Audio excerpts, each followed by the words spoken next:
Feel like respect is just out of reach? Like no matter how hard you try, people don't fully trust or value you? Here's the truth. Respect isn't something you can demand. It's something you earn through actions, choices, and consistency. What if I told you that some of the most common habits, the ones we don't even notice, are quietly eroding the respect we all work so hard to build? Today, we're diving into 6 habits that may be holding you back more than you realize, and how timeless Stoic principles can help you remove them for good. So if you're ready to stop sabotaging your own success and start living in a way that commands respect, let's get into it. Number 1, making excuses. If there's one thing that can wreck your chances of gaining respect, it's making excuses. It's human nature to want to protect ourselves, and excuses often feel like a safe way to do that. But here's the hard truth. No one respects excuses. People respect results, not reasons. In the past, I made excuses all the time. I'd be late to meet friends and blame traffic, or miss a deadline at work and pin it on someone else. I truly believed my reasons were valid. I thought as long as I explained, people would understand. But over time, I noticed something. It didn't matter how reasonable my excuse was. People started seeing me as unreliable. Friends didn't trust me to show up on time. At work, my boss stopped assigning me important projects. Even my family subtly stopped relying on me. I was losing respect in every area of my life, and I couldn't figure out why. Then it hit me like a ton of bricks. I was the problem, not the world around me. My excuses weren't protecting me, they were holding me back. Every time I made an excuse, I was essentially saying, I'm not in control of my life. And if I didn't believe I had control, why should anyone else? I remember one particular instance when this lesson became clear. After showing up late once again, I gave my usual traffic excuse. This time, someone looked me right in the eye and said, "Why didn't you leave earlier?" It stung, but deep down, I knew they were right. That's when I realized making excuses was making me look weak, not responsible. I was showing people that I wasn't reliable, and nothing kills respect faster than that. Excuses are a mindset. They keep you locked in a victim mentality where you're always blaming outside factors for your mistakes. But the moment you take responsibility, everything changes. When I stopped making excuses and started owning my actions, something incredible happened. People started to trust me again. They could see the shift in my mindset, and they respected me for it. So here's the bottom line. People respect accountability, not deflection. When I finally owned up to my mistakes, without blaming traffic or any other convenient excuse, people began to forgive and respect me. If I messed up, I apologized directly. If I was late, I didn't bother with stories.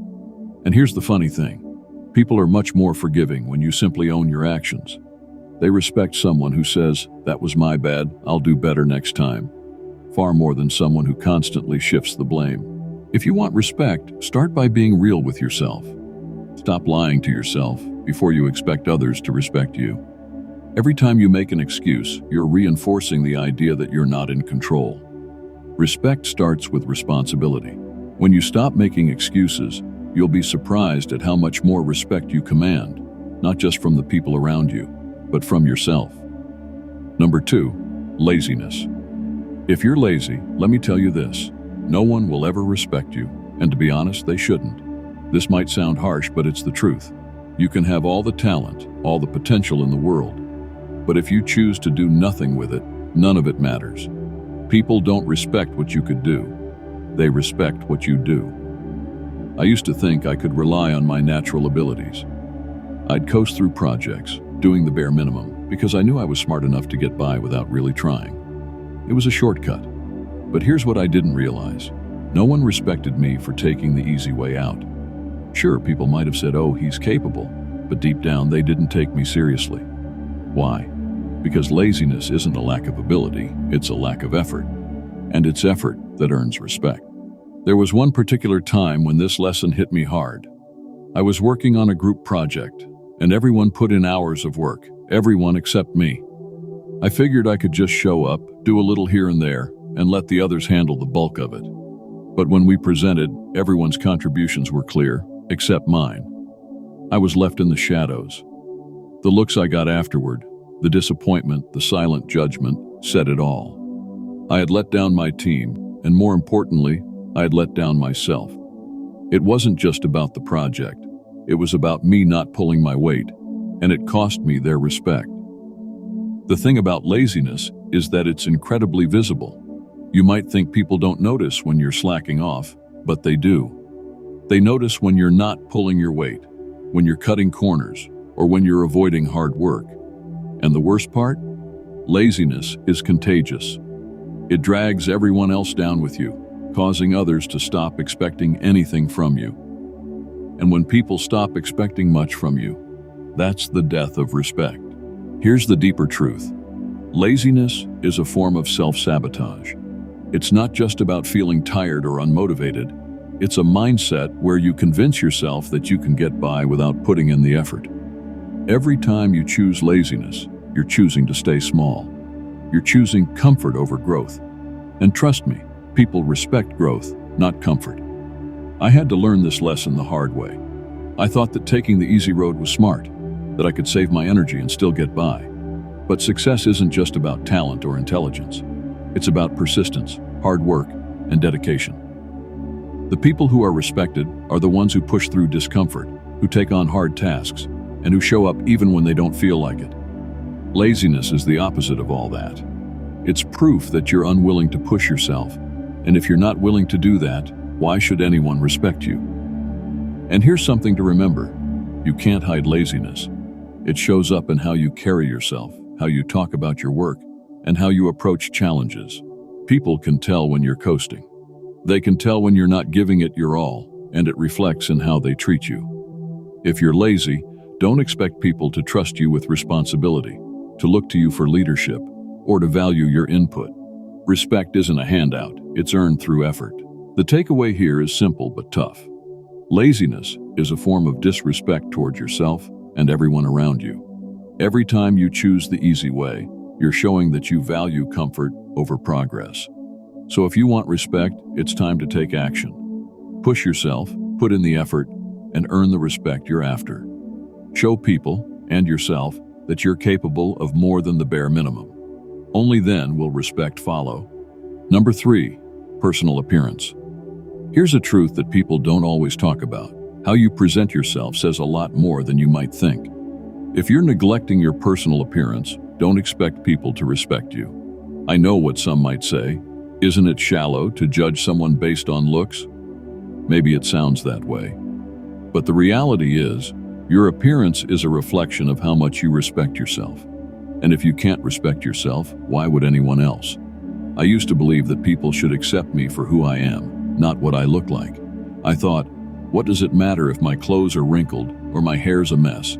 People should value my personality and skills, not my appearance.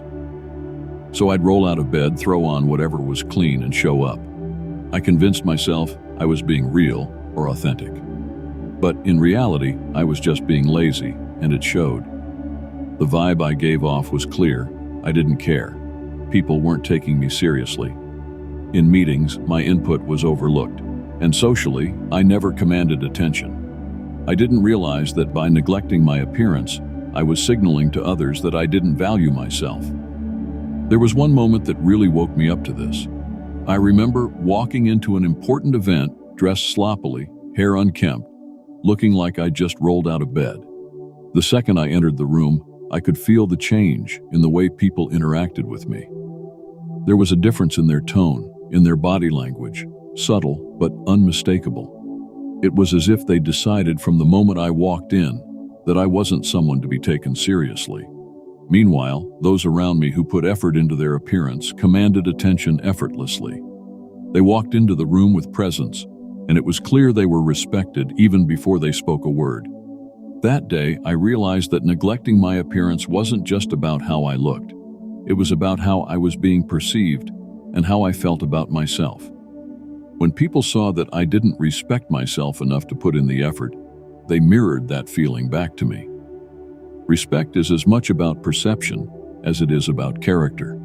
It might not be fair, but it's the reality. Your personal appearance is a form of non-verbal communication. When you take care of yourself, When you dress with intention and show that you've put effort into how you look, people notice. It's not about wearing designer clothes or looking like a fashion icon. It's about showing that you respect yourself enough to put thought into your presentation. That effort communicates to others that you value yourself, and in turn, they start to value you more too. Think about it. When someone shows up looking disheveled or unkempt, what's the first impression? Often it's something like, "This person doesn't care." And if you don't care enough to take care of yourself, people may subconsciously assume you won't care about your work, your relationships, or even your responsibilities. On the other hand, when someone walks into a room well-groomed, confident, and put together, they immediately set a tone of respect. People are naturally more inclined to listen, to trust, and yes, to respect them. I know this might sound harsh, but taking care of your appearance isn't about vanity. It's about self-respect. It's about showing the world that you're someone who values themselves enough to put in the effort. And when you respect yourself, others will follow suit. After that embarrassing event, I made a conscious decision to change the way I presented myself. I started dressing with intention, paying attention to details like grooming and cleanliness. And I can tell you, the change in how people treated me was almost instant. I was noticed more, taken more seriously, and most importantly, I started respecting myself more. Here's the bottom line. Whether we like it or not, people will judge us based on first impressions, and those impressions are heavily influenced by our appearance. If you want respect, you need to look like someone who deserves it. Neglecting your appearance sends a message that you don't care, and if you don't care, no one else will either. So take the extra time in the morning. Put in the effort. Present yourself to the world as the best version of yourself. It's not about impressing others. It's about respecting yourself. And once you do that, you'll find the world starts treating you differently, with the respect you've shown yourself. Number 4, ignoring boundaries. If you want to lose respect faster than you can blink, ignore someone's boundaries. Boundaries are non-negotiable. They're not optional, they're essential. When you dismiss or overlook them, you're essentially telling people that their feelings, their comfort, and their space don't matter to you. And trust me, that's a sure way to ensure they'll never respect you. I had to learn this lesson the hard way. I used to think that being overly involved in people's lives was a sign of caring. I thought offering unsolicited advice, pushing my opinions, or constantly checking in was just me being a good friend or a concerned colleague. But here's the reality. I was actually suffocating them. Because I didn't understand or respect other people's boundaries, they didn't respect me in return. One experience stands out to me. I had a close friend who, over time, started pulling away from me. At first, I couldn't understand why. I'd call her every day, text her constantly, and always invite myself into her personal life. I thought I was helping her by being there, but I was crossing boundaries without even realizing it. One day, she finally confronted me and said, "I just need some space. It feels like you don't understand that." That hit me like a ton of bricks. I realized I hadn't been respecting her needs, and in doing so, I was losing her respect. Here's the deeper truth. Respecting boundaries isn't just about being polite or considerate. It's a fundamental part of understanding respect itself. Respect isn't only about being nice. It's about recognizing and honoring someone's autonomy. It's about realizing that people have the right to say no, to set limits, and to maintain their own space without you taking it personally. When you respect someone's boundaries, you're acknowledging that they are their own person with their own needs and limits. And when you can genuinely do that, respect naturally follows. For me, this meant learning to step back, to give people the space they needed without feeling the urge to insert myself into every situation. And here's the funny thing. When I started respecting other people's boundaries, they started respecting me more. Relationships became stronger and more genuine, and I was no longer seen as the person who couldn't take a hint. Ignoring boundaries doesn't just damage personal relationships. It shows up in the workplace too. Maybe you have a coworker who prefers working independently, but you keep pushing them for constant updates, feedback, or advice. Or perhaps your boss values direct communication, but you flood their inbox with unnecessary updates, overstepping the boundary of their time. In these situations, you're not just annoying people, you're losing their respect because you're not respecting their time, their space, or their preferences. And let's be real for a moment. Boundaries aren't barriers, they're healthy limits. They're a way for people to protect their mental and emotional well-being. When you ignore someone's boundaries, what you're really saying is, I care more about my own needs than I do about your comfort. Who's going to respect someone who operates like that? Think of it this way. Every time you overstep a boundary, you're chipping away at the trust someone has in you. And without trust, there can be no respect. Here's the core message. Boundaries aren't just about keeping people out. They're about keeping relationships healthy and respectful. If you can't respect someone's boundaries, you can't expect them to respect you either. It's a two-way street. When you honor the limits people set, you show them that you value their comfort and autonomy, and that's what builds lasting respect. So, next time you're about to push someone's limits, pause. Recognize when someone is setting a boundary, whether it's subtle or direct. Don't take it personally. Instead, see it as an opportunity to show them that you respect them as an individual. When you start doing this, you'll notice people begin to trust you more. They'll feel safe around you, and they'll value your presence, because you're someone who understands the importance of personal space and emotional well-being. Boundaries are people's way of protecting themselves, and when you ignore them, you're showing a lack of care for their well-being. So if respect is something you truly want, start by respecting the boundaries of those around you. Learn to recognize and honor these limits. Over time, you'll see a shift in how people respond to you. Relationships will become stronger, trust will grow, and you'll earn the respect you're aiming for. Number 5, taking credit for others' work. If there's one thing that can quickly destroy any respect you've built, it's taking credit for someone else's work. It's a dishonest, self-serving habit that erodes trust, not just with the person whose effort you stole, but with everyone who witnesses it. This isn't just about ethics.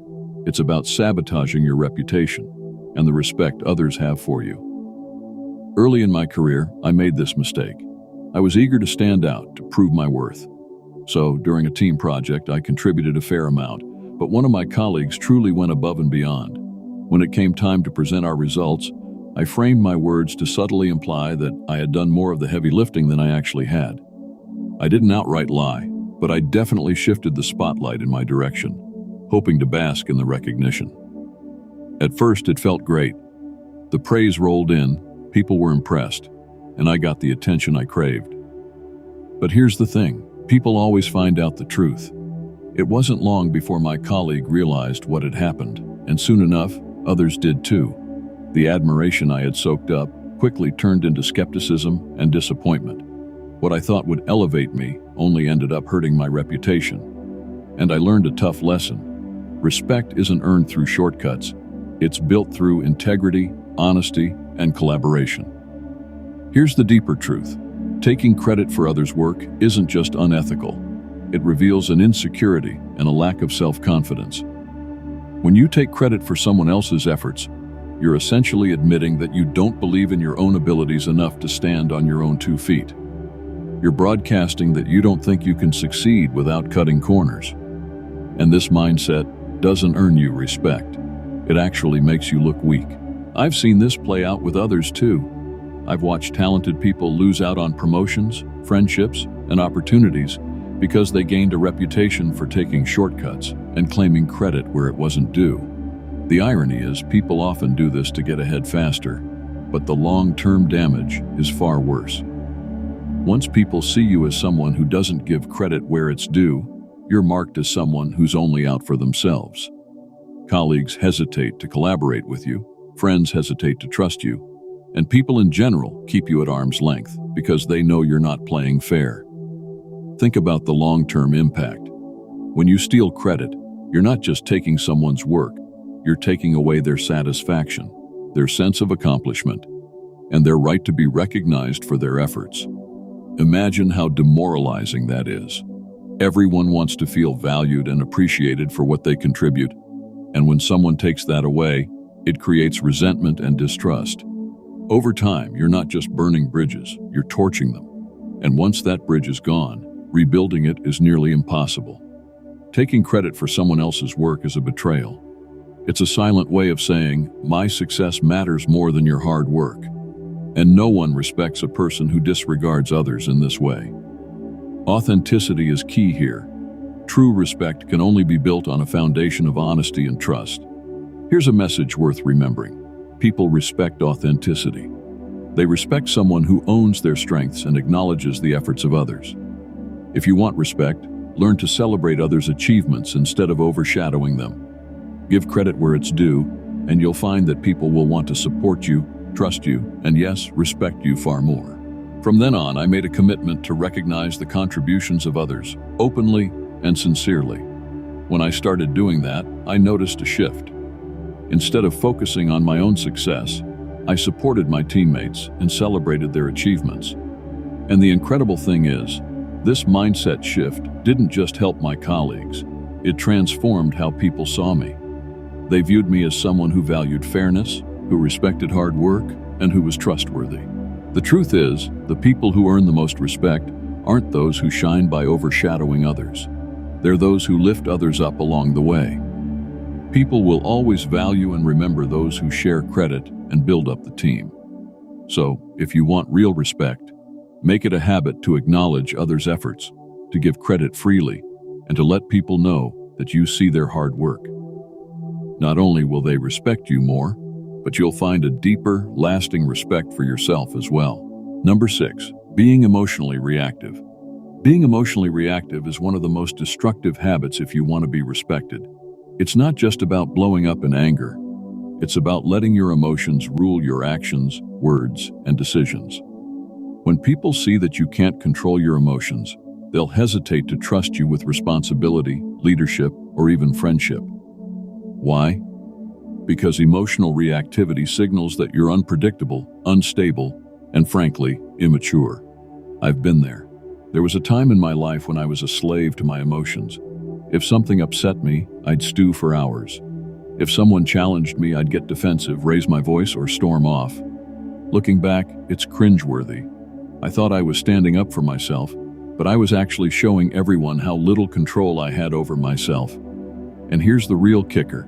People don't respect someone who can't govern their own feelings. Think about it. Who do we admire? The person who stays calm under pressure, who can take criticism without losing their cool, who handles stress without falling apart. That's strength. But when you're emotionally reactive, you're sending the opposite message. You're telling the world that your emotions are in charge, not your rational mind. People will instinctively steer clear of you because they know one wrong word could set you off. Here's the deep truth. Emotional reactivity isn't a sign of passion. It's often a sign of insecurity. When you're quick to anger, tears, or any extreme response, it's usually because you're trying to protect something fragile within yourself. Whether it's your ego, your self-image, or a fear of being hurt. But here's the harsh reality. No one respects fragility when it shows up as overreaction. In fact, people start to see you as a burden, someone they need to tiptoe around rather than a strong, reliable individual. I once worked with someone who was the textbook example of emotional reactivity. In meetings, if someone didn't agree with her idea, she'd either lash out defensively or shut down completely. It felt like walking on eggshells around her. As a result, people stopped involving her in important discussions because they didn't trust her to handle feedback maturely. She was smart and talented, but her emotional instability overshadowed all of that. And that's the real issue. Being emotionally reactive doesn't make you look strong, it makes you look weak. You might think you're showing passion, but in reality, you're showing a lack of control. And people don't respect someone who can't control themselves. In fact, they often feel embarrassed for you. Think of times you've seen someone lose it, yelling, crying, throwing things. Did you respect them in that moment? Likely not. You probably felt a bit of secondhand embarrassment, and that's exactly how others feel if you let your emotions control you. Why are we so reactive? Often it's because we feel threatened or out of control, so we lash out to try to regain a sense of power. But true power isn't in the outburst. It's in keeping your composure. When you can stay calm, even under criticism, stress, or confrontation, people will see you as someone with real strength. The Stoics were masters of emotional control. They believed that while we can't control external events, we can always control our internal responses. That's the key. Your response is your power. You can choose to react emotionally, or you can choose to stay grounded. When you stay grounded, you gain respect and control over the situation. You think clearly, make better decisions, avoid saying things you'll regret, and keep your dignity intact. There's a personal moment I'll never forget. I was once in a heated argument with a close friend, and things were escalating quickly. I was on the verge of losing it, but something clicked in me. I realized that if I let my emotions take over, I'd ruin the friendship. So I took a deep breath, stepped back, and calmed down. Instead of shouting or retaliating, I listened. And because of that, we were able to resolve the issue. If I had reacted emotionally, I would have lost someone important to me. Respect isn't something you can demand. It's something you earn by living with integrity, discipline, and self-control. The habits we tolerate in ourselves, whether it's making excuses, being lazy, or losing our cool, slowly erode respect until one day, we wake up wondering why people don't take us seriously. Think about the people you admire. They're not perfect, but they're consistent, responsible, and composed. They don't crumble under pressure or blame others. If you want respect, start by respecting yourself enough to eliminate the habits holding you back. At the end of the day, respect isn't something you can demand or fake your way into. It's something you earn by living with integrity, responsibility, and self-discipline.